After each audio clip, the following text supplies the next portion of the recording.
Welcome, everybody, to today's Building My Legacy podcast. I have with me today Dr. Justin Hiebert. He is a SHRM certified trainer and developer for organizations and has a unique niche in that he coaches small business owners, entrepreneurs, and world changers. So there you go, people who are going to make a difference in this world and people who are really looking to get things done right. He frees up his clients' schedules, which enables them to leave a legacy of influence and impact.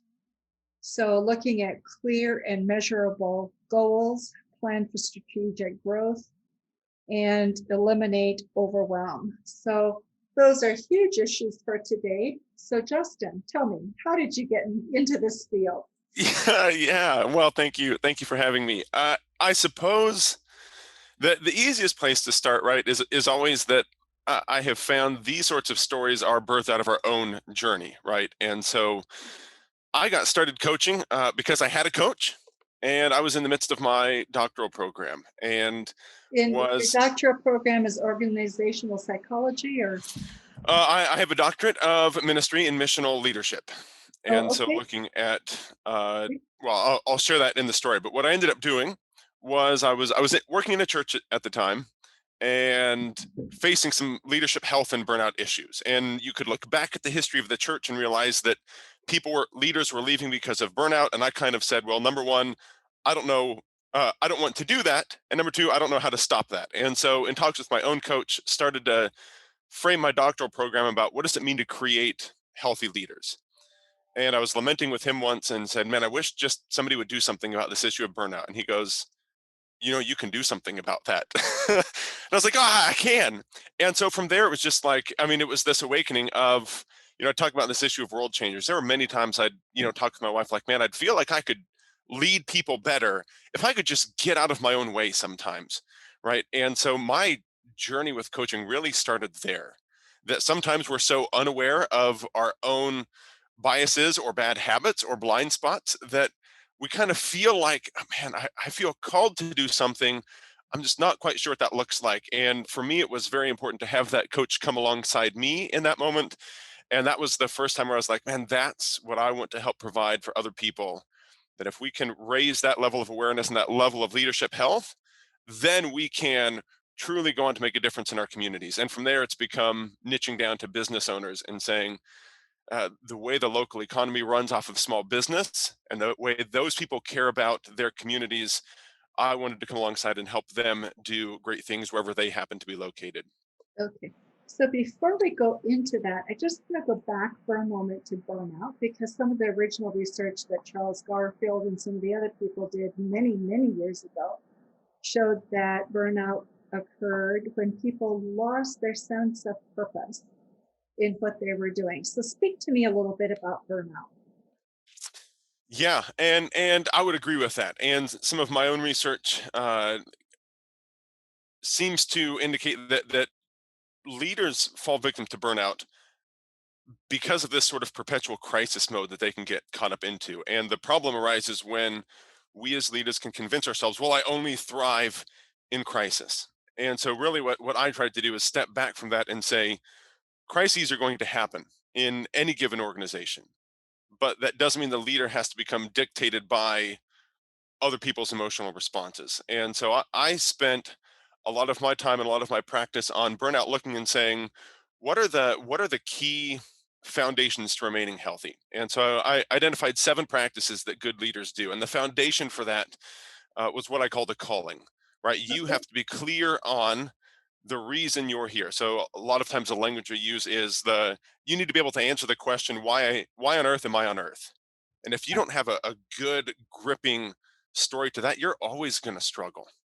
And then Yep. from there, we look at some internal dynamics of health. What does it mean to be mentally, emotionally, physically, and spiritually healthy? However, you want to define that. And then we look at some of those external components. What does it mean to be relationally and financially healthy as well? And when you kind of put all of that together, you get what I call this abundant generosity as a leader, right? My own house is in order, my own internal metrics. I'm emotionally aware. I'm physically healthy, I'm eating good food, I have physical energy, my relationships with those around me are strong, my finances are in order, and now I can abundantly give back to those around me or the causes that I care most about. But it starts, that foundation is that clear calling of what am I trying to accomplish while I'm here? So you work largely with businesses, small businesses. Do you work with churches as well, given your background? I used to a lot more than I do now. It's not that I'm against that. That's the changing nature of business. And that's honestly part of my own business model. So when I was a pastor, it may sound weird, but I spent a decade as a pastor. And the biggest guilt that I carried with me was that I was taking a paycheck from an organization that I loved. Like I wanted to be able to give to the church the gifts that I felt like I had without any sort of financial compensation necessary as a pastor. Um, and so I have instead tried to work with business owners and say, what are these characteristics that you need to be healthy? And that has just freed me up to look at churches and other nonprofit organizations and say, these are people also on the front line doing much different work. How can we bless their leaders? And so a lot of times I end up creating, rather than formal business relationships, just working partnerships with food banks or homeless shelters or whatever, and saying, here are the things that the business community has that can offer you, and here are the things that you're either in need of, but also the things that you can offer, and trying to work outside of that system to just create partnerships for the larger community. So what's your sense of, especially right now, with what businesses have been faced with the economic uncertainty that has surrounded us with COVID? We're not sure if we're coming out of it yet or how long, much longer it will last. So what's the elasticity of small business in particular to be able to address those needs? What are you finding?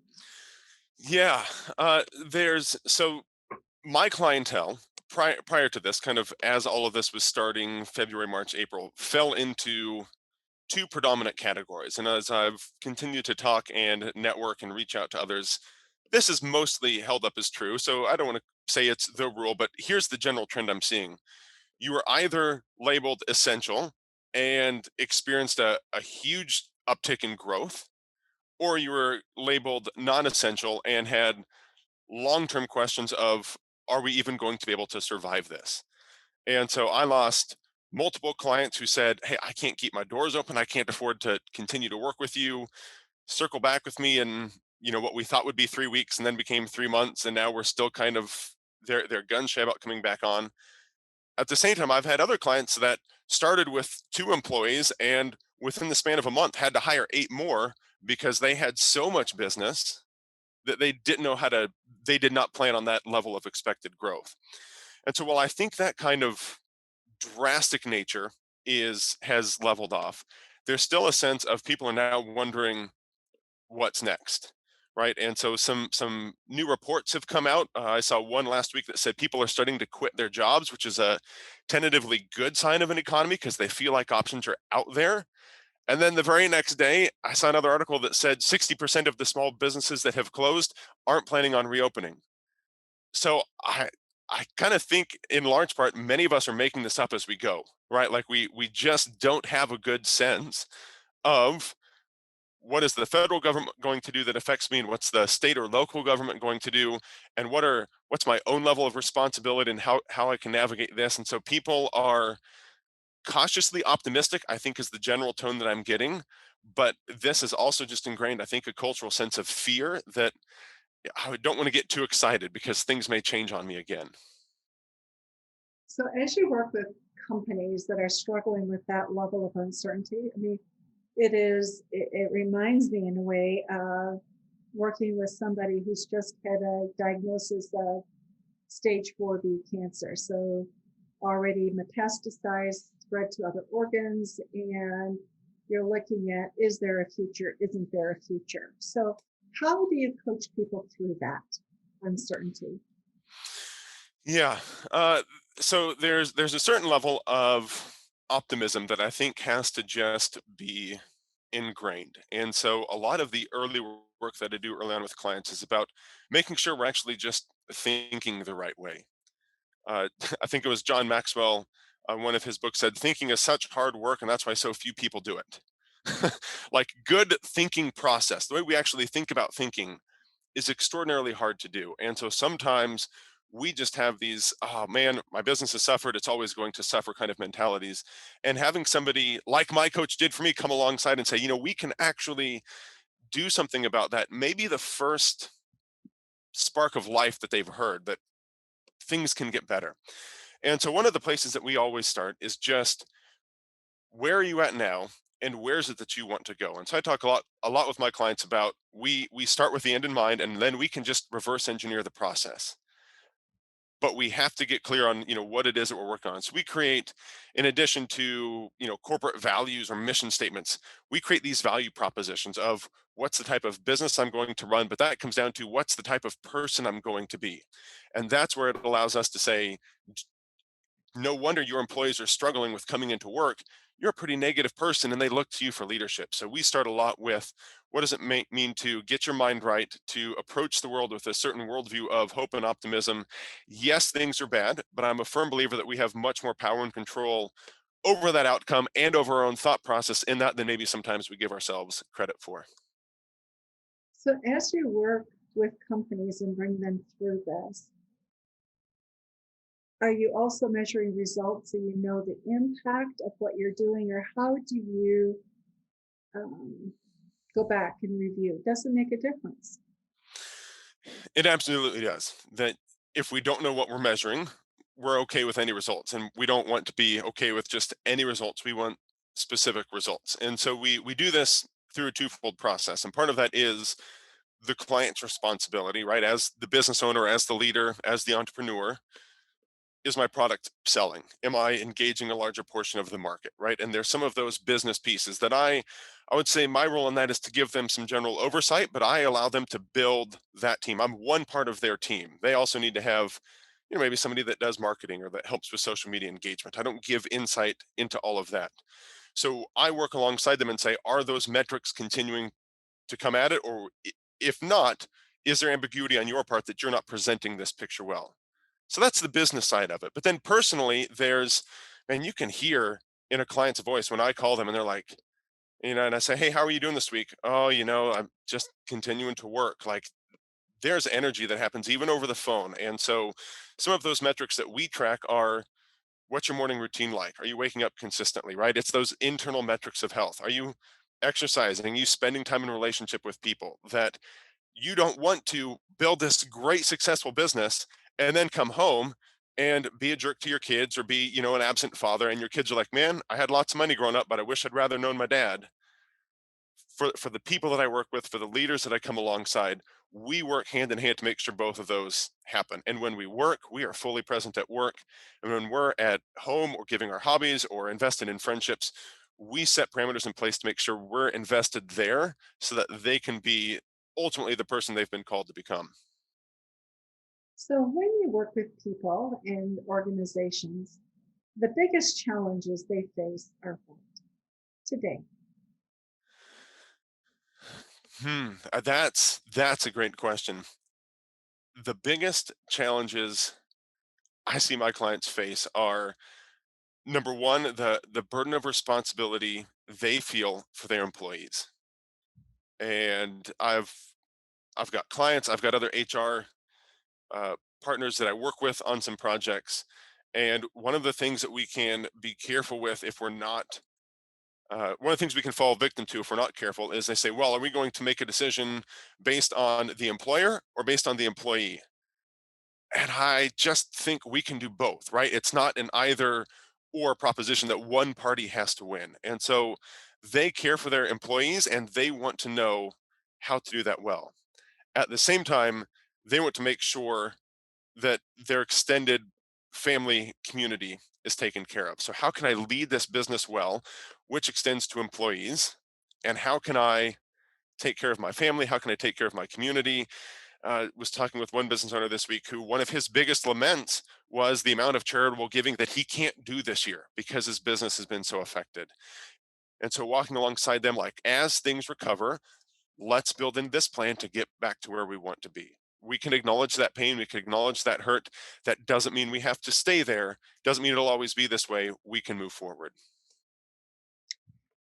So part of people's sense of purpose comes from being able to do those things in the community that they feel are important.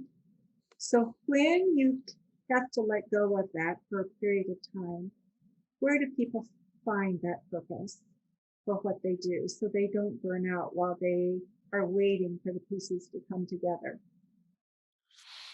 Yeah, one of the core components we talk about is structure and routine, right? And I hinted at that maybe earlier, that when we're at work, and when we're not.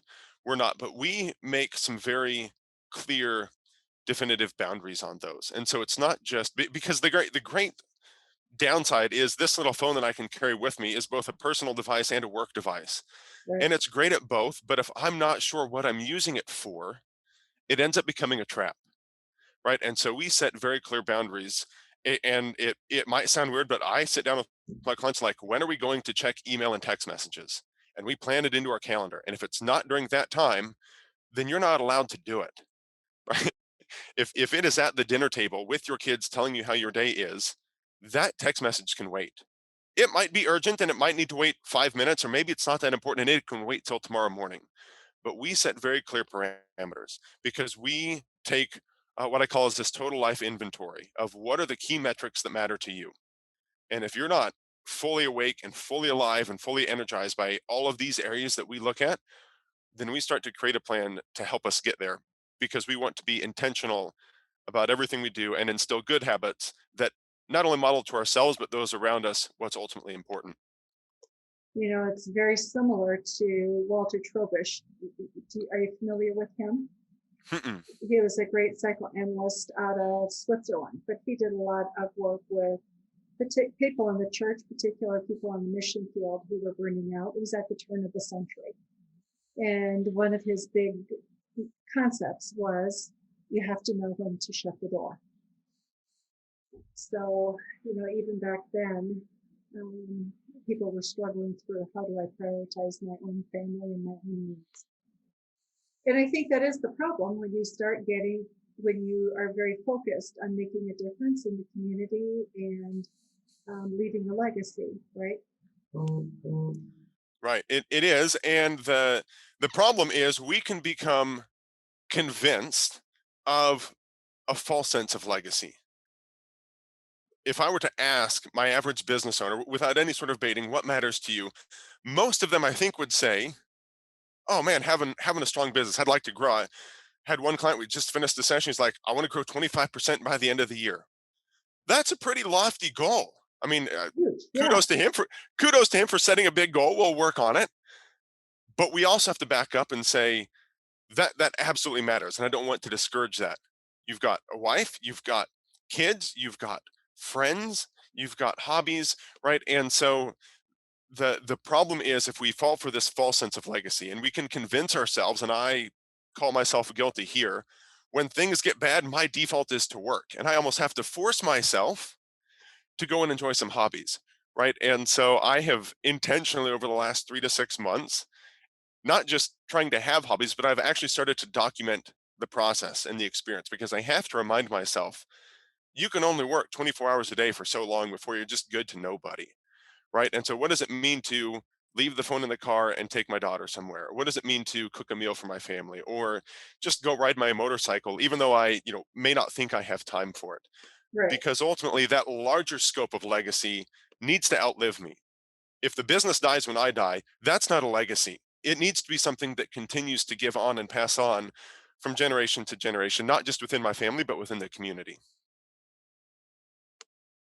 Part of what I'm also hearing you say, Justin, is part of what you're doing with your companies is you're helping them build relationships, alliances, so to speak, with people in the community.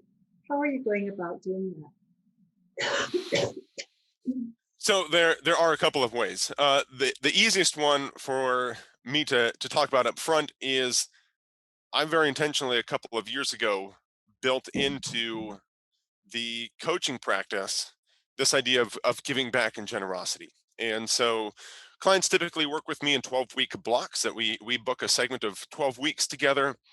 You buy a package, and whether that means we're just doing phone coaching or there's some in-person team training, right? There's some scope to this. But Right. one of the options that you have is what we call this legacy give back, and that is just a scholarship fund where if a larger, let's say maybe not necessarily small business, a medium-sized business brings me in, they can set aside a certain portion of their money to go to a scholarship fund for either some of their employees that couldn't afford coaching, or they could just say throw it into the general pot, and that gives me the freedom to find an entrepreneur who needs coaching, maybe can't afford it, and say, don't worry, this scholarship fund has taken care of it, right? And so my business model allows me to have some of that freedom and flexibility, and that's not income. I don't touch that. That sits here until somebody needs it.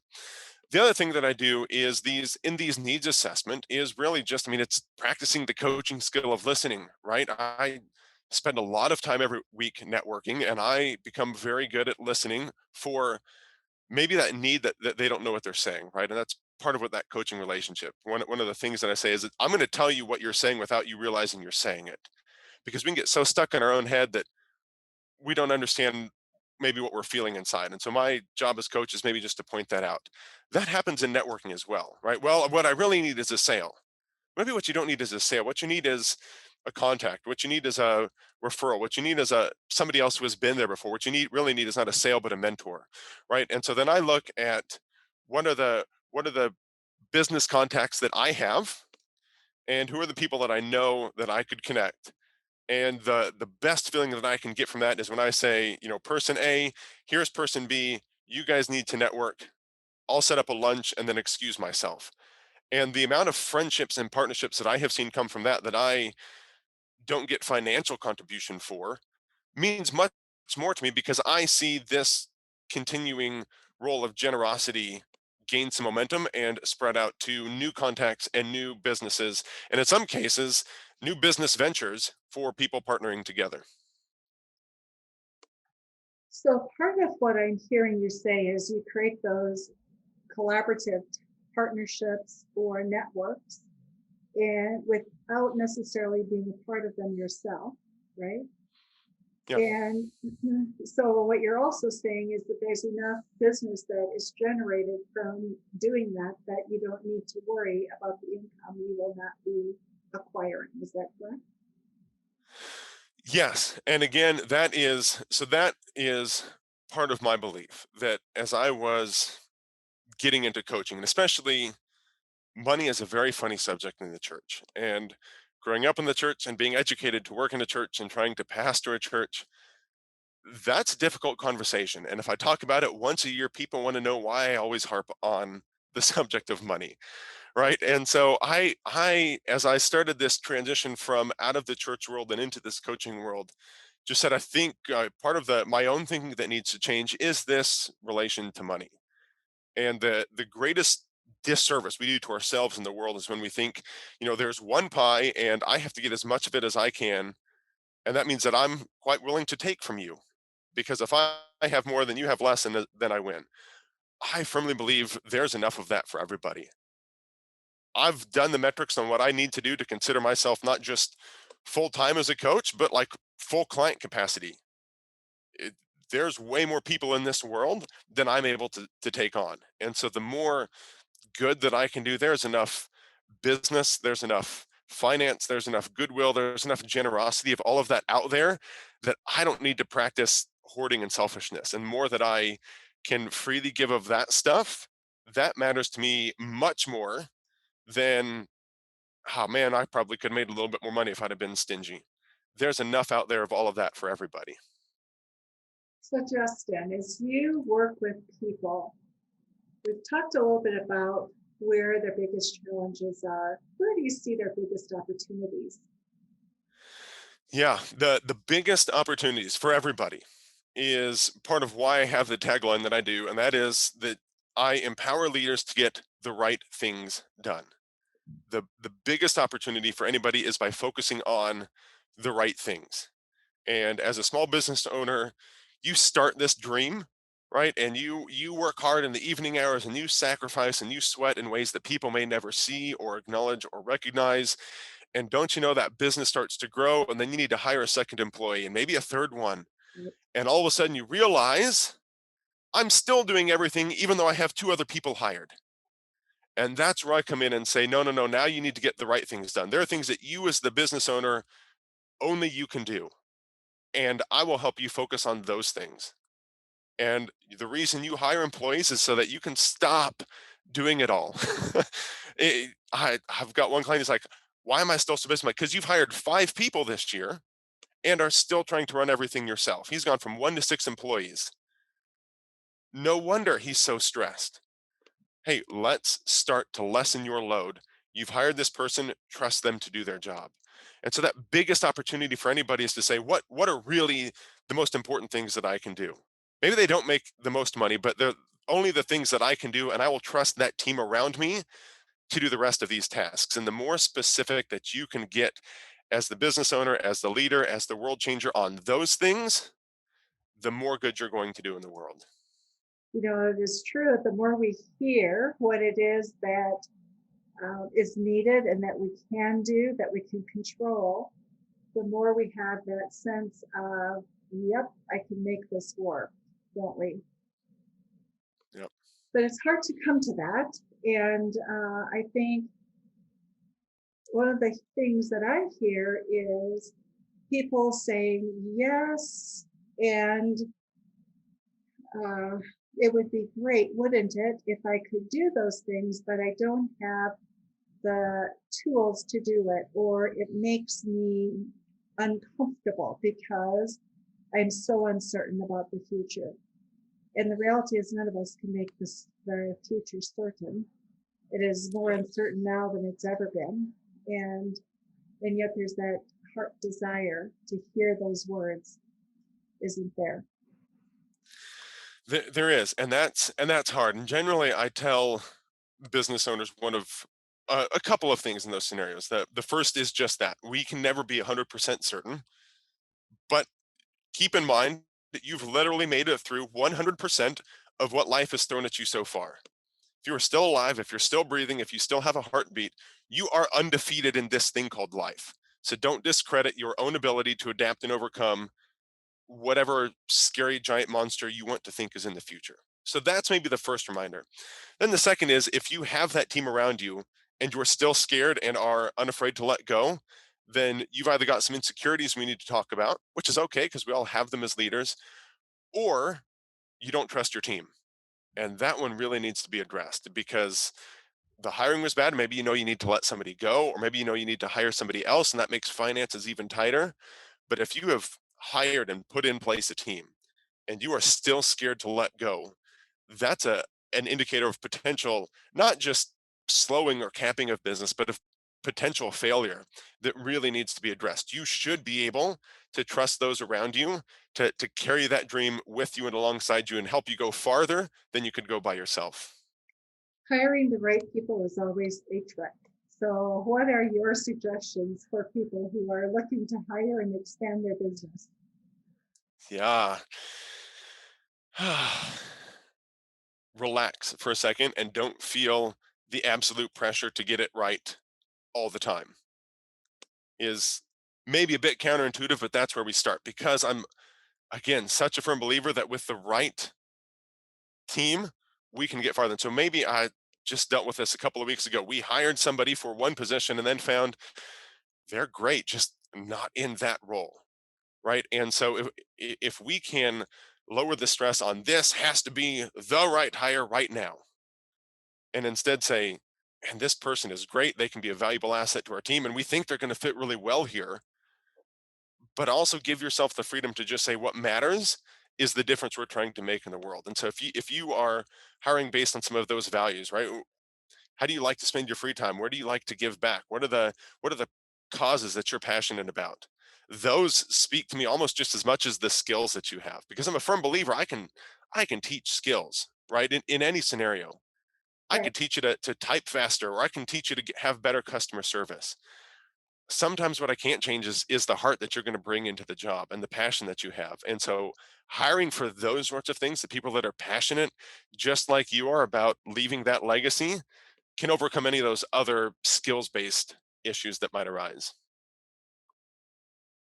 Justin, our time is almost up. So last thoughts that you have that you would like to share with the audience, what would they, do you think that they need to hear? What is it that if they understood or felt more deeply, they would be more successful? Yeah.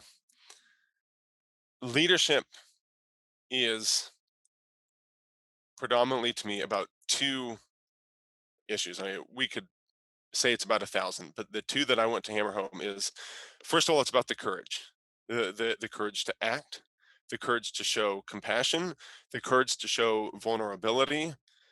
It's also about community. That if I have the courage to bring people around me, and I actually have those people who believe in that same message with me, those are the people that end up becoming world changers. And too often we can get stuck in our own negativity, in our own mindset, in our own false beliefs, that we fail to act with courage. And sometimes we put the pressure on ourselves that we have to do it by ourselves. And neither of those is true. Don't listen to the false voices, but practice courage to take action, and have those people around you that support you and are urging you, begging you to get better, and walk that journey with them. Wow, that's great advice. I think courage at any level is so important, and we don't talk enough about it. I think we talk about what limits us. We don't talk about what makes us courageous enough. So I appreciate that perspective. So Justin, thank you so much for being Yeah, with thank us you. on this podcast. For those of you who are listening, we will have information about Justin in our show notes so you can get in contact with him. And if you need some assistance, just let us know. We'll be glad to connect you with Justin. And also, if you please visit our website, www.buildtomorrow.com, and our social media at Facebook, LinkedIn, YouTube at buildtomorrow.com. So thank you all for listening to Building My Legacy podcast today. And Justin, thank you so much. Thank you. Thank you for watching my video. Don't forget to like, subscribe, and click the bell button above. Leave comments. We'd love to hear what you think. And visit our other social media links as well. Thanks much.